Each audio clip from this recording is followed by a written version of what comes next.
Bonjour à tous, bon retour sur la chaîne, cette fois-ci encore on va parler de manga. Et cette fois-ci j'ai envie de voir avec vous, de élucider le mystère de ma mangatech, à savoir quel est le manga le plus cher, quel est le manga qui vaut le plus cher dans mes plus de 1000 mangas. Mais cette vidéo n'a pas pour but de flex dans le sens, vous voyez toute la moula que j'ai mis dans ce manga là, voilà, toutes les raretés que j'ai, pas du tout. Au contraire, on va analyser tout ça, on va analyser parce qu'il y a plein de choses à dire. Il y a eu des mangas qui pendant longtemps valaient extrêmement cher dans ma mangatech et aujourd'hui ne valent plus rien. Donc ça doit être ça plutôt le sujet de la vidéo. On va analyser ma mangatech, tous les produits rares qui s'y trouvent. Suspense. Qu'est-ce qui fait la rareté d'un manga? C'est la première chose qui doit vous venir à l'esprit et qui, moi, me vient à l'esprit en tout cas, c'est les arrêts de commercialisation.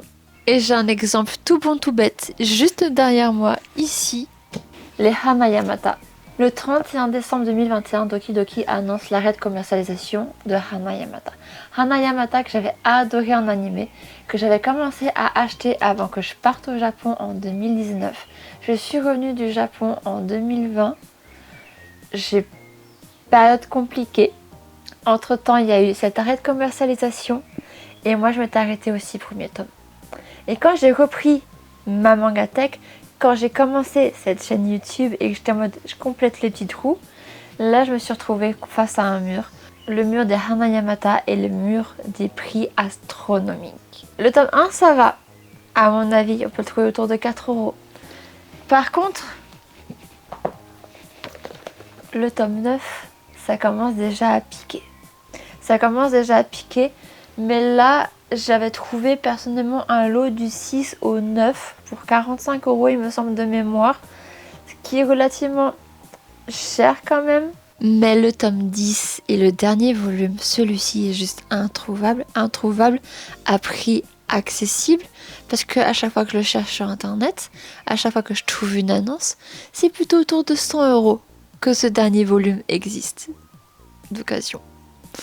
Du coup, je continue à croire à ma bonne étoile qu'un jour je puisse le trouver à 4 €, 4 ou 5 € sur un vide-grenier. Pourquoi pas? J'espère un jour. Voilà. Et là, il me manque juste un tome et j'aurai la collection complète. Comment ça? D'ailleurs, en parlant d'arrêt de commercialisation, on a ici le manga de Chobits qui est plutôt compliqué à trouver sa première édition, je veux dire à prix correct. J'en ai trouvé une à un prix correct. C'est les 8 premiers volumes, les 8 volumes de la série complète de la première édition il n'y a pas eu d'annonce d'arrêt de commercialisation, mais le manga en lui-même, cette première édition-là, a été plus ou moins stoppé dans les années 2000. Il y a eu une édition double en 2011 ensuite. Et là, dernièrement, en 2020, on a eu une nouvelle édition avec les 8 tomes à nouveau. Grise métallisée, pas très jolie. Mais je préfère nettement celle-ci aux couleurs pastel. Mais celui-là aussi fait partie des mangas un peu plus rares. Et on va pas bouger de ce côté-là parce que derrière moi se trouve un autre manga. Est-ce que vous saurez me dire lequel? Un autre manga qui effectivement a subi l'arrêt de commercialisation pendant des années. Et au moment que je vous ai dit que j'ai voulu reprendre ma mangatech en main, où j'ai commencé cette chaîne YouTube de manga, les mangas Satan 666 étaient compliqués à trouver. Surtout parmi les derniers, évidemment, vous vous en doutez. À l'époque, c'était du gruyère. Oui, c'est ça. C'était du gruyère, c'était de l'emmental, je sais plus lequel des deux. Fromage plein de trous, manga, série plein de trous. Il me manquait des volumes par-ci par-là. Et au même moment, il y a eu une nouvelle édition. Mais du coup, cette première édition-là de Satan 666 coûtait plus ou moins cher. Parce que les collectionneurs, comme moi, et d'autant plus que la nouvelle édition, toutes les tranches sont différentes. Donc je voulais pas avoir une série composée de tomes différents, parce que les nouvelles tranches, elles sont pas spécialement belles, elles sont très noires, moins colorées comme là, bof. Mais Du coup, en préparant cette vidéo, en recherchant les mangas, moi, dans ma mémoire, étant donné que j'avais pris 3 volumes qui étaient à 45 €, ou je crois quelque chose comme ça, plus ou moins cher, 50 avec les frais de port, les Satan 666, pour moi, figuraient dans les collections rares de ma mangatech. Cependant, justement, en faisant mes recherches pour cette vidéo, les prix sont tombés. Je vous laisse mettre sur pause, je vous laisse mettre en commentaire et deviner le prix. À combien une série complète en 19 tomes, dernier tome qui est sorti, je vais vous dire ça de suite, en 2008, à votre avis, quel est le prix de cette offre vintage que j'ai vue ce matin? Tum, tum, tum, tum, tum, tum, tum, tum, tum, tum. 40 €. 40 € pour 19 tomes. Ça fait littéralement un tout petit peu plus de 2 € par tome. 2,2 quelque chose. Est-ce que j'ai le seum? Oui, plutôt oui. Mais bon, ainsi va la vie, on ne changera pas le passé. C'est comme ça. Je me suis fait douiller à l'époque, mais au moins j'ai une belle collection complète d'un manga que j'ai adoré à l'époque, qui est le frère, le mangaka est le frère de celui qui a écrit Naruto. Et c'est pour ça qu'il y a des ressemblances et des similitudes dans les deux mangas. Derrière moi se trouve un manga que vous avez certainement vu passer dans les rayons dernièrement, parce qu'il y a une réédition dont le volume 2 sort en juin. L'Arcane de l'Aube, messieurs dames, par Kazé à nouveau. Kazé a eu le temps de devenir Crunchyroll pour redevenir Kazé et réimprimer, littéralement, ressortir l'Arcane de l'Aube avec la Bête du Roi. Je les ai lus, je les ai aimés, j'ai oublié l'histoire. Donc là, il va falloir que je me fasse une relecture bientôt. D'autant plus qu'apparemment, entre la Bête du Roi et l'Arcane de l'Aube, il y a un moment où on voit des personnages. Donc avant de finir de lire la Bête du Roi, il va falloir que je relise l'Arcane de l'Aube. Donc l'Arcane de l'Aube qui se fait rééditer, mais qui pendant un temps, il n'y avait rien. Il n'y avait que les occasions. On pouvait chercher que les occasions. Et les occasions, prix d'or. Donc pendant longtemps également, jusqu'à ce début d'année 2026, l'Arcane de l'Aube était une de mes collections les plus rares et les plus recherchées, les plus chères. Je fais des câlins à Chacha en même temps parce qu'elle se frotte à moi. De la plateforme française. Et ce qui est bien avec là la réédition de chez Kazé à nouveau de 2026, c'est que ce manga-là, les couvertures, elles sont pareilles, elles sont identiques. Il n'y aura pas de bail de première édition, deuxième édition. Là, ce sera la même. Du coup, les revendeurs, ils sont niqués. C'est pas comme Chobut avec la première édition des années 90, puis l'édition double, puis l'édition grise métallique. Et c'est encore moins comme Satan 666 avec les jaquettes, ou du moins les tranches complètement différentes des anciennes. Y a pas. C'est pareil. Du coup, les revendeurs, si. Mais les arrêts de commercialisation ne fait pas tout, parce que j'ai des vieilles séries comme Ceci, Nuit, qui prend la poussière d'ailleurs, une série terminée en 3 tomes, qui est très choupie, mais elle vaut rien. Regardez, c'est le Kiun de l'époque. Pareil pour Cyber Idol Mink, ou les Tokyo Mew Mew. Tokyo Mew Mew à la mode, où j'aime les sushis qui ont pris d'ailleurs le soleil, qui sont tout blancs. Les pauvres. Va falloir que je fasse quelque chose, ça. Et maintenant, une question à laquelle je n'ai pas de réponse. Comment se fait-il qu'il y a des mangas qui sont vieux qui marchent, qui valent cher à la revente, qui valent cher d'occasion à partir de leur arrêt de commercialisation, et d'autres non? Très étrange. Parce que, j'allais dire, il y a le facteur peut-être animé qui joue éventuellement, mais l'Arcane de l'Aube, il n'y a pas eu d'animé dessus. Pas que je sache. Il y a un autre manga dans ce genre-là, très étrange. C'est un manga très mignon, très pipou, en 3 tomes, qui s'appelle Un amour de bento. Les 2 premiers, je les ai trouvés pour 6 € à un marché aux puces. Et le premier venait avec ce petit carnet de recettes d'une japonaise. Donc je me dis, très sympa, j'ai pris ça, j'étais contente. Et au moment d'aller acheter le 3, parce que j'ai fait mes recherches ensuite, et j'ai vu que c'était une série qui était terminée en 3 tomes, je me suis dit, au moment de chercher le 3e, déjà il n'y en avait plus disponible en 9, mais tous les volumes 3 sur Vinted ou sur Le Bon Coin. Moi, je crois que Vinted n'existait même pas encore à l'époque, mais sur Le Bon Coin, plus de 30 balles. Environ 30 balles. C'était ultra cher. Et j'ai jamais compris pourquoi. À un moment donné, là c'était sur Vinted, je crois, parce que je sais plus quand c'était. Mais à un moment donné, je l'ai recherché à nouveau. Et je suis tombée sur une nana qui le vendait à 4 euros. Et je suis en mode, oui! Dans ma tête, je suis en mode, mais c'est l'affaire du siècle. C'est l'affaire du siècle. La nana, elle sait pas ce qu'elle vend. Elle vend un manga à 4 euros alors que toutes les autres annonces sont minimum 30 euros. Et j'ai jamais compris pourquoi. Pourquoi celui-ci, là, 30 euros. Je n'ai absolument jamais compris. Du coup, pareil pour cette vidéo. Techniquement, il fait partie de mes mangas rares, celui-là.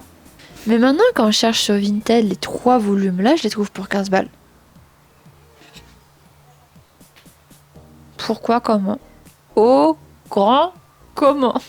Et c'est de ça que je voulais vous parler aujourd'hui, de faire une petite analyse, parce que c'est curieux quand même. Il y en a plein qui valent une pépite. Il y a celui-là qui sort de nulle part, que même vous en commentaire, vous avez jamais entendu parler, hormis de par moi, parce que j'en ai parlé sur Instagram également.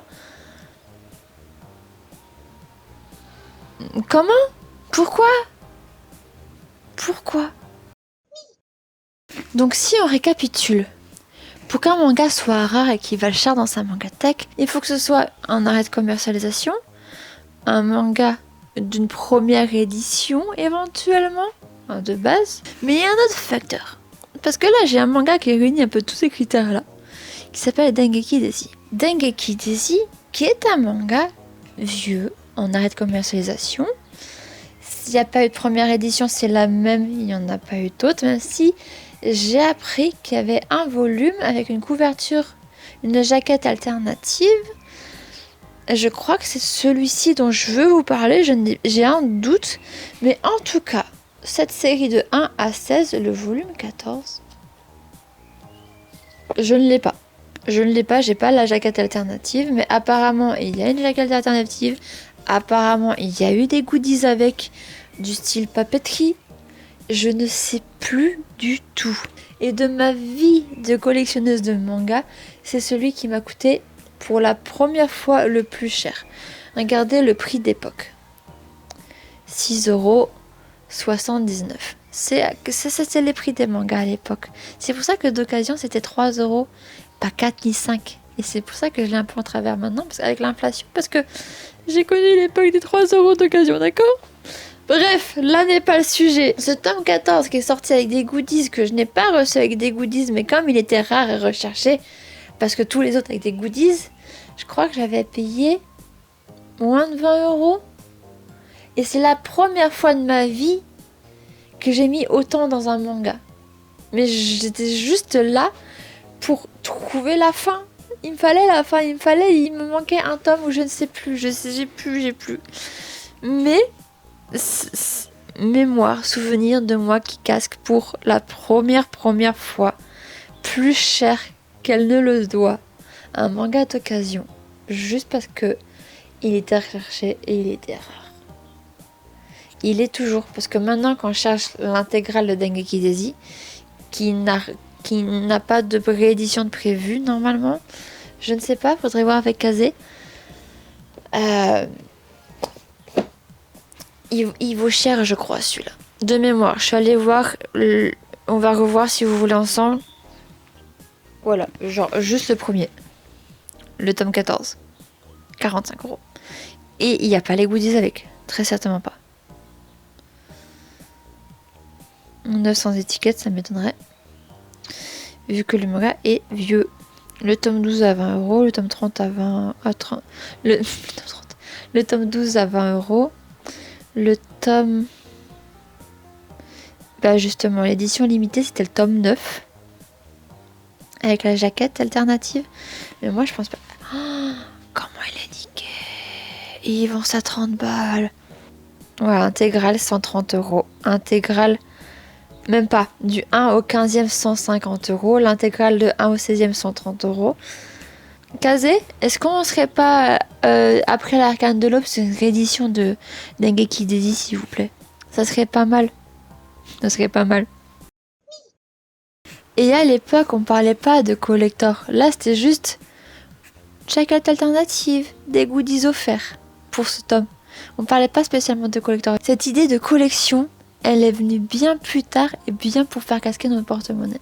Le premier cas de figure que j'ai vu, dont je me rappelle, avec des collectors comme ça à chaque tome, Cardcaptor Sakura. Chaque manga de Clear Card vient avec un collector. Il y en a un que je n'ai pas pu avoir en collector, que j'aurais rêvé d'avoir en collector, qui s'est vendu, mais comme des petits pains. C'était le tome 4 des Clear Card, parce qu'ils avaient plein de goodies pour téléphone. Genre un petit strap à coller une key pour mettre une ring. Je sais plus comment on appelle ça. Qu'on met de quel chaîne sur le téléphone pour mettre le doigt et pour pouvoir le tenir le téléphone comme ça facilement. Des straps, des choses trop mignon, tout pour le téléphone. Et ça s'est vendu mais ultra vite. Et ensuite pour les récupérer, ultra cher. Donc bon, là les clear cards techniquement parlant, dans ma mangatech, les clear cards comme ça, on dirait pas que c'est des collecteurs, ils ont pas de jaquette alternative, ils sont juste tous venus avec des goodies. Ils sont tous venus avec des goodies. Le premier, c'était un kit mangaka. Voilà, avec une petite boîte lumineuse et des planches à dessiner du manga de Cardcaptor Sakura. Avec des crayons que j'ai encore. Et même quand je garde des enfants qui veulent jouer avec mes crayons, dessiner avec mes crayons, je suis en mode don't touch this. Tu as tes plus grands crayons, toi. Il y a ça, le tome 2, c'était quoi? Là, c'était le DVD du coup. Celui-là aussi, c'était un DVD, mais de l'exposition qu'il y avait eu, je sais plus quoi. Le 5 avec une micro-figurine. Le 6, et je crois que c'est le dernier que j'avais pris, c'était un CD d'un quelque chose aussi. Les premiers, je les avais achetés moi-même. Je les avais fait importer. Les derniers, je les ai achetés à une fille, mais genre vraiment, pile poil à un volume près. Les mangas qu'il me fallait pour finir les clear cards. Du coup, j'ai craqué, c'était 45€ sur Vinted. Toujours des 45€. Sur Vinted, j'avais un panier, je crois. J'avais un solde Vinted, du coup, j'ai rien payé, me semble. Pour compléter les clear cards que j'ai, vous le voyez, en japonais et en français. Pourquoi vous demandez-vous? Ça, c'est parce que vous n'êtes pas abonné que vous me demandez pourquoi. Mais c'est parce que je suis obsédée par Cardcaptor Sakura. Bienvenue dans mon univers, bienvenue dans mon univers Sakura-esque. Et si t'es partant, abonne-toi. Le point où je voulais en venir avec cela, c'est que, vous l'aurez peut-être compris, mais ceux-là en japonais sont rares. Pour un japonais au Japon, les trouver déjà c'est rare. Alors maintenant les trouver en France, est-ce que vous voyez le côté rareté que j'ai avec ces mangas-là? Donc on est dans une vidéo des mangas les plus rares de ma mangatech.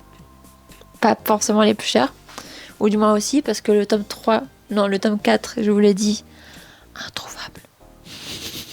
introuvable. Et ça nous amène sur un dernier point. Le dernier point de cette vidéo, et vous l'avez là, dans l'écran. Vous savez sûrement de quoi je parle, et peut-être même que vous avez pensé à cela avant que je parle de Cardcaptor Sakura. On va juste décaler un tout petit peu. Un tout petit peu. Ça vous parle? L'atelier des sorciers. Cher.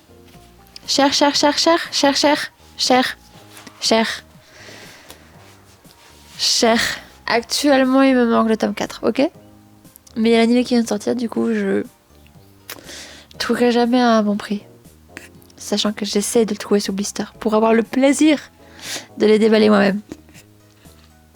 Mais autant je vous parle de ces collectors-là, de l'atelier des sorciers, parce qu'on sait tous qu'ils valent une couille, voire 2, voire 3. On le sait tous. Ils valent trop cher, ça coûte trop cher. Mais j'ai pas envie de m'attarder sur le sujet parce que il y a le côté collector, il y a le côté goodies, il y a le côté là, pour le coup, j'ai quelques alternatives pour chaque volume qui fait. Et ça, vous avez peut-être compris que j'adore les mangas avec des jaquettes colorées. J'aime quand c'est coloré, j'aime quand c'est rose, mais j'aime quand c'est coloré arc-en-ciel aussi. C'est coloré, mais le problème dans tout ça, le problème surtout, c'est les revendeurs. Les revendeurs. Quand j'ai voulu commencer à chercher ces mangas, j'ai commencé en 2025 avec la sortie du tome 14. Le tome 15 vient de sortir il y a quelques jours. C'est bon pour vous? Il a fallu que je trouve tous les autres J'ai pu avoir 13, 12, 11. Non.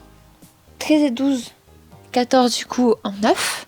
Mais les autres, je les ai tous trouvés d'occasion.